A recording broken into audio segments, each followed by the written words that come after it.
Welcome everyone to my podcast. Today I have Destiny Lytle on here with Alaska Dog Boarding and Training. We met because she came to my seminar in Alaska. I wore an Alaskan hoodie just to represent a little bit. So tell us a little bit about yourself and how you got into dogs. Yeah, so I was lucky enough to be born into a family of completely dog-obsessed handlers and mushers and working dog enthusiasts. My grandparents and my great-grandparents even were dog mushers and handlers. That's awesome. So my parents met racing sled dogs when they were super, super young. They both grew up racing and training sled dogs and handling their own kennels and for other handlers and mushers. And then they got married in 99 when they were pregnant with me, and they got out of the sled dogs like a year or two prior to that, and they started breeding and training working line German Shepherds. So I grew up on the Schützenfield doing Schützen with my Shepherds. One of them's right there. His dad was actually my first BH through IGP3. Actually, I guess it was IPO 3 when we got it. That's like you've been in the game for a while. Yeah, I put Schützen titles on dogs, IPO titles on dogs, and I have yet to do an IGP. We did the BH, but we haven't quite accomplished an IGP one yet, but one day. So that's kind of like how I got started into dogs, just lucky enough to be born into it and raised around it. I've always had a Shepherd and a Corgi, and then other breeds along the way too. I grew up with a Malinois, doing Schützen with her, and then the first sled dog that I really remember was my dad's sled dog Budweiser. He was the last of my dad's kennel when they had gotten out of the dogs, the sled dogs anyways, and he was the last one to stick around and hang out. So I grew up, and then my grandma and my great-grandma also had a smaller handful of dogs throughout my childhood. So whenever I would go over for holidays and hang out with my grandma and my great-grandma, I would go out in the yard with their old dogs too. But everybody ended up passing away around 2005, so when I was about 5 years old. But I've always loved running dogs and being out in the woods with the dogs. So when I was 10, my grandpa got me a pair of skis, and I started hooking my Shepherds up to the skis, and we started ski joring. And then from there, it was kind of history. Yeah, that's crazy. You have such an awesome start into dogs. You do a lot of dog show stuff, right? You did that as you were growing up as well? Yep, so I also competed in AKC sports. We did rally, agility, conformation. I've handled at national and international levels. In 2016, I made the USA Agility Junior team with my Shepherd. And then I competed in my first conformation breed nationals in 2000, I believe, with my grandma's Skipper Keys. And then since then, I've made it pretty regular to attend a national specialty or two throughout the years, whether it be for agility or rally or dock diving. That's kind of what our big thing is now in the summers. We do a lot of dock diving. My parents own Alaska diving dogs, so. I didn't realize that they owned it. You got the hookup. I'm so jealous. That's so cool. What is the temperature like in the summer?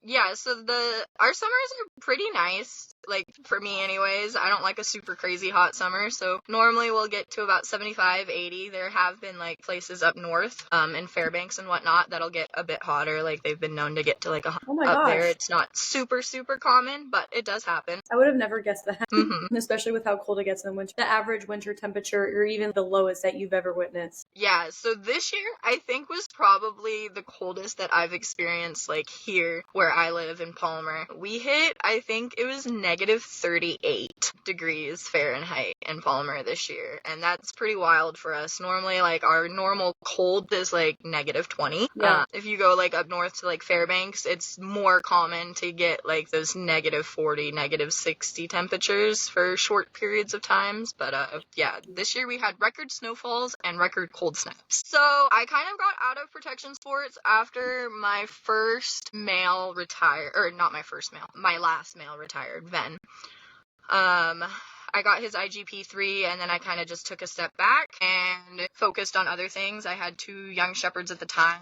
I put a little bit of foundations on them, but then we actually started doing search and rescue. So I was pretty heavy into search and rescue for a couple years, and then until it was time to certify, and then I was like, what I don't want to do is certify yet. So I stepped back from search and rescue, and I'm just a support member for our team. So I go out as support with our already certified handlers. And then it was actually it was not last winter, but the winter before, I was in Texas training, just hanging out and training with my mentor in Texas, about 6 or 7 months there. And I really started hooking up dogs there on his property. We had a nice little 2-mile track, and I think we had 26 dogs with us at the time we were in Texas, me and my 2 little interns and best friends. So we would just hook up the dogs just to exercise and run them. And I really, really enjoyed doing that there in Texas. So when I got home, I was like, I literally live in the land of sled dogs. Yeah, right? There's no reason I can't do this regularly here too. And of course, like, I had been running teams since I was about 13 with just like my sled dogs, and then I'd borrow some huskies here and there from friends. So I came home and I stayed for another winter at home because the previous 3 winters I had spent in Texas with the protection dogs. And then that was when I really decided, okay, I'm gonna start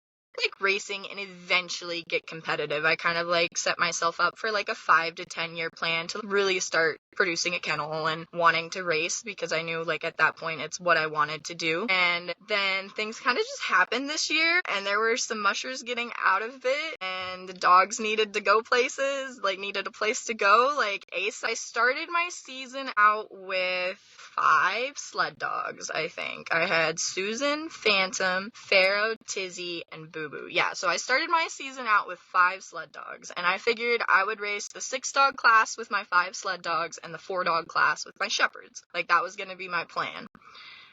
And then I had a friend ask me, he gave me like a really good deal on 2 really good dogs. And I was like, okay, this will be like perfect to my little addition. So I started out and I bought 2 more. So I went from 5 to 7, and that was like back in August. And then it was after that, I got a message from one of our like mutual musher friends. She's like, hey, there's this musher. He's getting out of dogs. His dogs like really need a place to go before the bank forecloses on the house and like things go bad for the dogs. So I was like, okay, well, I can probably take like 2. So I took 2. Hey, buddy, get in the back. Go. And then get in the back. He's like, Mom, why are we at a trailhead and not running? No, sir. Go. Thank you. So I took 2. And then I took another 2. And then my dad, he was like, okay, if you're going to keep bringing dogs home, the next 2 dogs you bring home better be 2 of my, well-known racing kennel, like probably one of the best kennels in the country, and they happen to be really, really good friends with my parents. So I've actually grown up handling for their dogs at the races that they race at. So he was like, if you're gonna bring home dogs, you better bring home streeper dogs. Well, it just so happened that musher also happened to have a couple streeper dogs on his lot. So I brought home those 2 streeper dogs. So at that point, I think I had brought home 6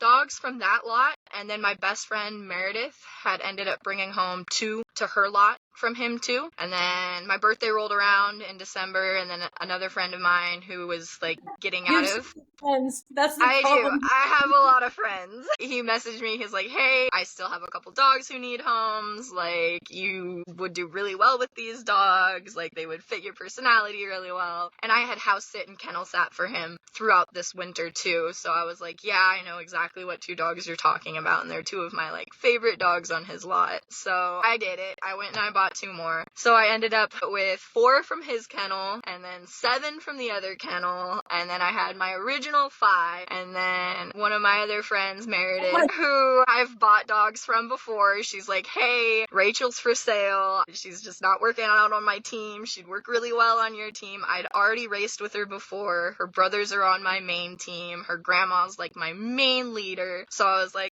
gosh darn it, okay, I'll do it. So I have 21 sled dogs right now. I started my season out with 5, and I have 21. Not all of them are here to stay. There are a few who will be getting placed because I don't need this many dogs at all, but they did need places to go, and I had the room and the capacity to take them, so it was better that they come hang out with me for a little bit than go end up in a village or somewhere where they wouldn't do too well. Yeah, absolutely. Do you have any more friends, or is that it? Is that that's all the dogs you got? So there's the 21 sled dogs, and then I have the 3 shepherds. I have a Chessie, a Border Collie, a Cardigan Welsh Corgi, and then I have a Husky Pit Mix, who was a foster fail a couple years back. But she may have found herself a home this summer once her buddies buy a new house, so they have more land for her. So you have so many dogs. It always makes me feel better about how many that I have. Yeah, I tend to do that for people. So let's get into how many sled dogs make up a team. I know that it could differ depending on what you're doing, but I guess just tell us about that, and then So, what you thank what you. you would look for in a prospect, like a sled prospect, a racing prospect. Yeah, so it kind of all depends on like the type of racing you're doing. If you're going to be doing like distance racing or sprint racing, and then of course like if you're doing like mid distance or long distance, or if you're racing limited class sprint racing or open class, it kind of all varies dependent on the type of mushing that you're doing. But generally, a team will consist of anywhere from 2 to 20 plus dogs. Okay. Like my friends, the Streepers, they've run dogs. I think I've seen their video of, I want to say it was like 28 dogs Oh. on a team. It's a pretty impressive video. I'll have to find it and send it to you. Yes, please. I would love to see it. What are the differences between the different types of racing? Yeah, so like your main differences are you're going to have like your sprint racing and then your distance racing. Of course, your sprint racing is going to be more for like shorter distances at higher speeds, and then your distance racing is going to be long distances at much slower speeds. So like there's quite a bit of difference in the two sports. Like the gear is very different for a sprint dog versus a distance dog. Your sleds are going to be different. Like one, you're literally going out to camp in the wilderness with your dogs for anywhere up to 8 days, 8 to 10 days. And the other, you're going to be out on the trail for maybe 30 minutes and back at the house after that. So the main two sports would be your sprint versus your distance. And I am considered a sprint musher. I like to go short and go fast. And my dogs like to go short and go fast too. We don't necessarily like to be out in the woods for hours and upon hours, although they would probably do it no problem. I like to sleep in my bed at night. And then like your differences in like the breeds too are going to be pretty different. A lot of like the sprint bred dogs are going to be much more houndy, pointery. You might get some like German Shorthair pointers in there mixed in with the husky that they'll breed to.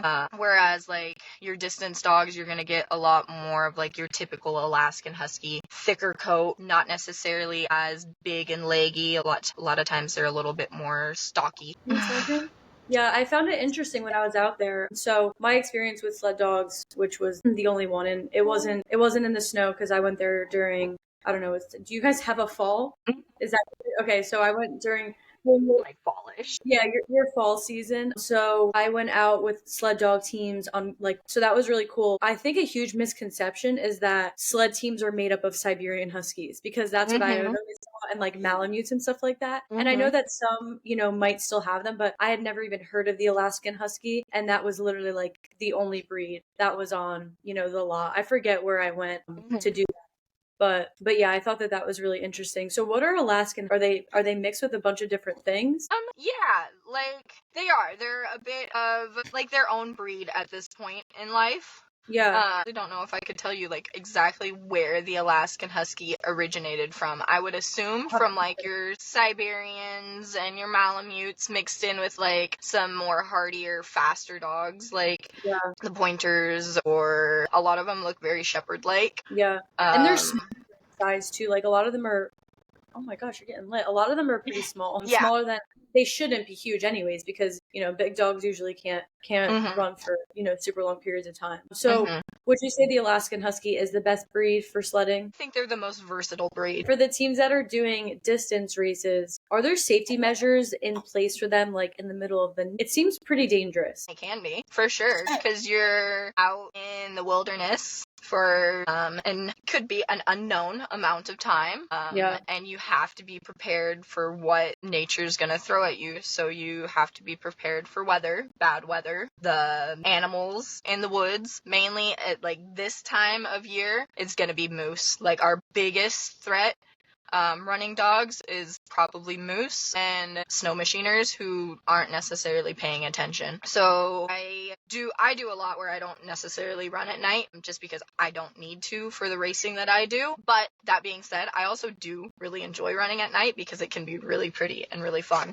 Like when they're out racing and whatnot, like in the Iditarod or like the longer mid-distance races, some of like the safety precautions that they'll have is they'll have like trail guards and snow machiners or trail sweeps mainly following the last of the teams to make sure that everybody gets into the checkpoints. Of course, everybody's equipped with like normally GPSs and radios or in reach, so that if in an emergency they can get a signal out so that they can get help to their location and whatnot. I know a lot of mushers up here will carry guns so that they can keep their teams protected and safe from danger. As we seen this year on this Iditarod, I don't know if you heard, but like on the first 24 hours of the Iditarod this year, there was pretty bad moose attack Yeah, I heard about it. on one of the mushers, and he actually ended up having to shoot the moose, but thankfully all the dogs will be okay.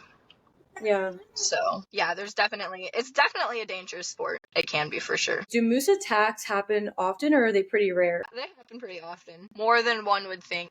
I know they're pretty aggressive for the most part. Especially in, like, if we have a winter with a lot of snowfall like we did this year, it's hard for the moose to get around to, like, find food and vegetation, so they get more aggravated easier. Yeah, that makes sense. Yeah. I too get hangry. What are the different roles and jobs that will make up a Yeah, so you have your wheel dogs, which in my opinion are a pretty important part of the team. Your wheel dogs are normally going to be your strongest, hardest working dogs. They're going to go right in front of the sled. So your wheel dogs are going to be right in front of the sled doing a lot of like the hard pulling. And then in front of your wheel dogs, you're going to have your team dogs. So, and you could have anywhere from 2 team dogs to 20 team dogs, depending on how big your team is. They're just the dogs that make up the majority of the team. And those are going to be ahead of your wheel, but behind your swing or your point dogs. And your swing / point, depending on like who you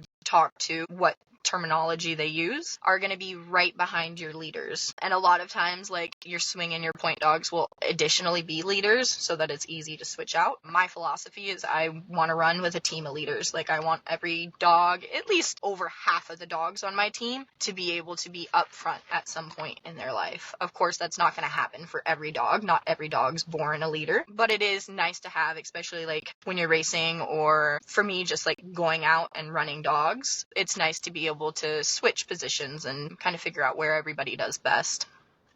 So that'll be like your 4 main roles will be your wheel dogs, your team dogs, and then your point or swing dogs, and then your leaders. So what do you look for in a dog to determine where they would be placed on the team? For me, it's just their confidence level and like how well they're working in the spot that I put them in. Normally, when I like start a dog, for me, it's not super important, like, where in the team that they start, as long as there's dogs in front of them that will drive them forward and, like, set a good example for them. So a lot of times, like, my new young dogs, I'll put somewhere in, like, the team section so that they have dogs in there with them that can guide the way. And then what we're looking for really is just dogs who are happy and confident and wanting to go forward. Like, that's the biggest thing that I look for in a dog, is a dog who wants to run and wants to go forward and enjoys it. Is it common or not really for dogs to be washed from racing? Yeah, it is common for dogs to be washed from racing, because not every dog is going to want to run in harness, and not every dog is going to be cut out to go to the speed or the mileage that musher may want to do. It also depends on like how competitive that musher is. If you're working with like a musher who's super competitive, they're going to have a very high standard for the type of dog that they want in their team. If you have somebody who's just out having fun with their dogs, they're going to be a little bit more lax and be able to adjust their team to their dogs a little bit more, if that makes sense. Yeah, absolutely. When you're building a sled team, how would they learn, aside from,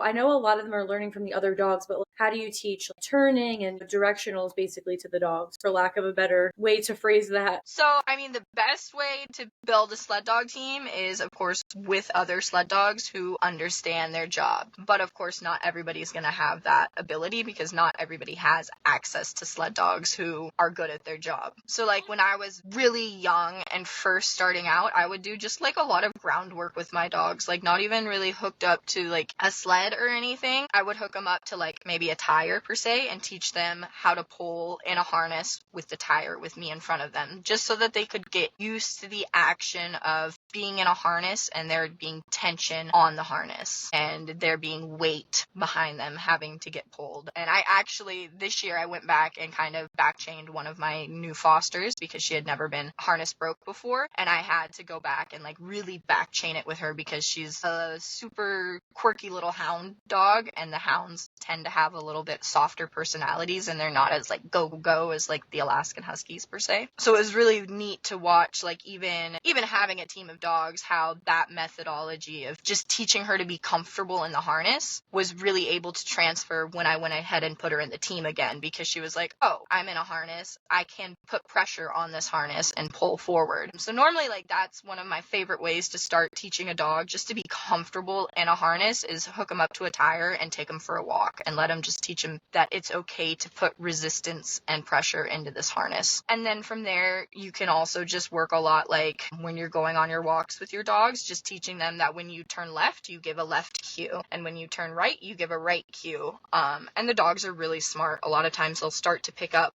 that when you say those cues, you're going to turn that direction. In the video I took, you could actually see it when we were like getting out of the lot. 2 dogs at the end of it that were like going after the dogs that were running because they're so stimulating. And I found it interesting because for me, obviously as a dog trainer, like these are the things that I'm paying more attention. They're just redirecting. They're super stimulated. Yeah. For me, they just weren't super friendly. I mean, I don't know where it was specifically coming from with these dogs because obviously I don't know them, but they would just like move dogs, or your dogs so far pretty friendly with each other and they're not really going after each other a lot. Yes and no. Sled dogs definitely have a lot of drive, especially like a team that's genetically and trained for it. They're gonna have a ton of drive, and I do think a lot of it is from like that frustration, like when you're hooking up, they need somewhere to put that drive, so if they can't put it in harness, they're gonna take it out on each other. So if my dogs are given the opportunity to do that, they will do that. I have a pretty big like no bullshit tolerance on my truck, just because I want to be able to free drop my dogs, and I want to be able to take my dogs for a pack hike and run them in the summer loose and not have any bickering and arguing and grudges in my pack. So yeah. I'm normally pretty big. Like, I do have some dogs who, if given the opportunity, they will scrap, but I'm big about not allowing them to have that opportunity and shutting it down before it starts. Just because I know where it will go if I don't. Yeah.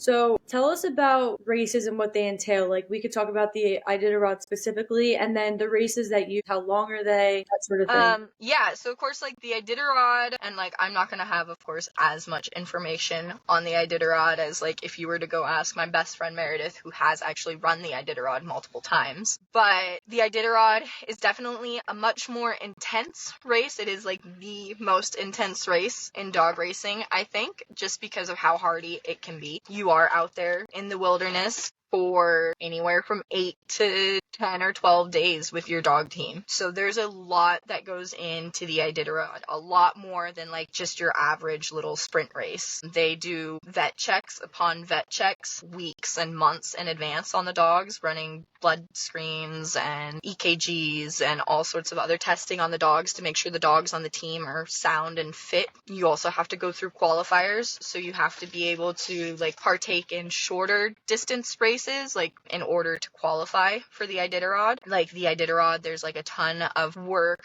that goes into like preparing your drop bags, your bags that have all your supplies and equipment for yourself, the dogs, the sled, that gets sent out to all the checkpoints along the way. So there's a ton of work and money and time and commitment that goes into preparing a team to just race the Iditarod, not even including like all the training that goes into it with the dogs per se too. So that's like a little bit about the Iditarod. And then of course, like the sprint races are a little much less intense. You don't necessarily have big vet checks weeks or months upon the race. Depending on the race, you may have, like, there are vet officials there that will, for like the bigger, more competitive sprint races, that will check out the dogs. like your average race.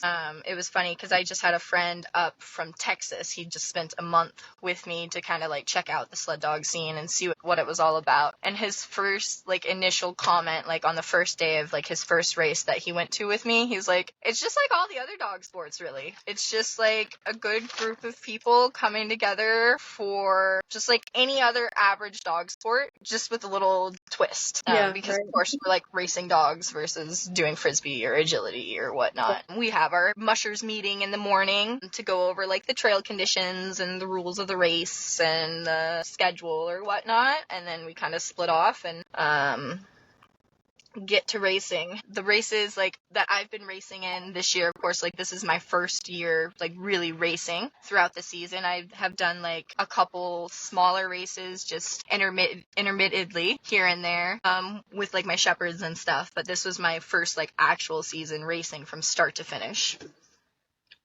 Well, throughout congrats the on season. your first season. Yeah, thank you. You're welcome. So it's been a lot of fun. I really love the environment that comes to like the dog races. I think that everybody's super friendly and helpful for the most part. So it's been a really good experience compared to like all the other dog sports that I've endured in life. I like how you use the term endured. Because sometimes it can feel like that. Like I endured another. Is it mostly the sport people actually use for their day-to-day life sled teams to travel like to places? Probably say that it's mainly a sport-based, hobby-based sport at this point. But that being said, I definitely feel like there are a few people out there, like especially in the more rural communities, the villages, that do probably use dog sledding as transportation. But I would say probably 80 to 90% of it is hobby or sport-based at this point. So what do sled dogs typically? So I feed an Inukshuk to my sled dogs and my shepherds, and then I also do a mix of like meat. They get 10 to 15 pounds of meat a day in their Inukshuk, and then I supplement with different supplements. I kind of do like a rotating supplement that I do with my dogs, and then they also get fat of some sort. So they get kind of like a mix of kibble and meat and fat, and I'm like, it's really big, like how much I feed is dependent on the dog and their metabolism and how much they run. I have some dogs who they only need a little bit to maintain their very chunky weight, and I have some dogs who they could eat like I literally free feed them and they still look skinny because they're young boys and crazy. So the biggest thing is like having a high calorie intake, especially when the dogs are going through so many miles and burning so many calories. They need to have a food that provides enough calories to make up for that. So I've been really happy with Inukshuk. My parents have fed Inukshuk to their working shepherds for the past 10 years or so before it was ever like a big thing. I used to feed Red Paw, and I do really like Red Paw, but Inukshuk has been easier for us to get, and I actually think my dogs look a little bit better on Inukshuk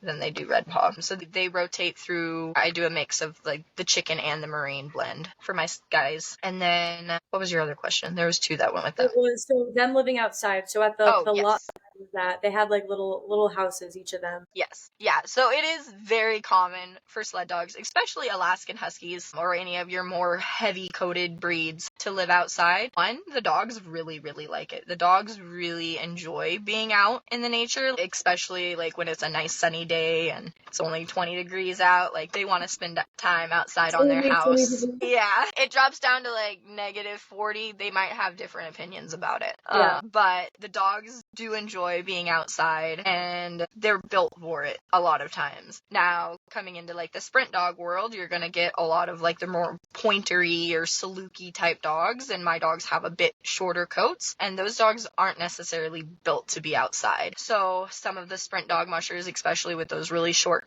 coated dogs, a lot of them are house dogs. Like even a handful of my dogs are house dogs. A lot of like your limited class sprint mushers who only have like 4 to 6 dogs, or maybe even more. We'll keep them inside on crate and rotate or whatever. And then like going up north, like there's kennels up there who they'll have like different barns and outbuildings that are set up specifically for the dogs, especially when it gets super cold. But your majority of like your distance mushers with like their Alaskan Huskies and whatnot, they're gonna be set up to be outside just because it's easier on the dogs and it's easier on the mushers. For someone that's looking to get into racing with dogs or like building a sled team, what is your advice for that? Would probably say find a local club or a local musher and seek out some mentorship. That's a really great way to start. Of course, that's not going to be available to everybody because there's not mushers readily available everywhere in the United States. So there's really good groups online to seek out information in to get started. And then like me, I'm big, just go enjoy the trails with your dogs. Like I do this because I love to be outside and in the woods with the dogs, and the dogs love it too. Like I didn't get into racing to race to win. I got into racing because I like to run dogs and I like to be out in nature with the dogs. So like my biggest advice is just put your dog in a harness and go have fun with them. Take it from there. Lost you. Sorry. It's all right. Apparently sitting here in the sun fried my phone. I think it's really funny that your phone overheated in Alaska. That's just really ironic to me. Yeah, I literally took it outside and threw it in a snowbank. I was like, you just need to sit here and cool off real quick. What is it like living in Alaska, and what are the best and worst parts? And obviously this comes from somebody who has traveled around, the lower half. So yeah, just how do you feel about that? Yeah, honestly, I love it. I love Alaska. I am Alaskan made through and through. I did try to permanently move to Texas straight out of high school when I was 18, and it lasted 6 months before I was like, yeah, I need to come home. I think that explains how you feel. Yeah, so then I started just making sure that I would travel regularly so that I could go get my fix, but I always end up coming home to Alaska. I feel like the freedom, especially with like our dogs that we have up here, is just so much more unreal compared to anywhere else in the U.S. And like I said, I've been a lot of places. I have driven from Alaska to Florida, from Alaska to New York. I didn't know you drove. Yeah, I have driven across the country 3 times now. Oh my gosh. Just like as an adult, like that wasn't including what my family did, because my family also loves to travel. And actually I say 3 times. We drove the Alaskan 3 times this year. So definitely more than 3 times. 3 times as an adult by myself, I should say. So do you think you'll stay there forever? Or at least yes. end up going back there forever? Yeah, I'll always end up coming back here, especially in the summers. Like the summers just doesn't compare to anywhere else. Like the mountains and the hiking that we have and the ability to just go out and be in the middle of nowhere with my dogs is just super, super nice. Like I'm not a huge people person. So being in the city, like I enjoy it, but it's not where like I want to be forever. Temporarily. Yeah. So I think I'll probably always end up, a part of me will always end up going back to Texas because I do love Texas. I love my people I have in Texas. I have my club. I love my club in Texas. So I'll always end up going back to Texas, but probably bouncing back and forth between Texas and Alaska, which is, I find really ironic. So do I. I was just going to say that. Yeah, because my great-grandpa and my great-grandma, they used to snowbird. Like growing up as a child, my great-grandparents would always go to Texas for the winter and then come back up in the summer, and I would spend my summers at the lake house with them. So I think it's just kind of funny that like even now as an adult, like I want to go back and forth from Alaska to Texas, because that was always one of my dreams with my great-grandpa. I wanted to be able to do that drive with him, but unfortunately he ended up passing away before I was able to do that. So it's kind of neat that I'm still able to do that. Yeah, it definitely is. I was going to say it's ironic because you're going from like the coldest country to the hottest. Yeah. So I could see why, people in your family, and then you're like, okay, like you're going from one extreme to the other. Yeah. And I feel like us Alaskans, we're just that way. We're very, very extreme. It's always like one extreme or the other. So thank you everyone for joining our podcast today with me and Destiny talking about sled dogs. We appreciate you all tuning in and listening, and we hope you have a great day. Yes. Thank you.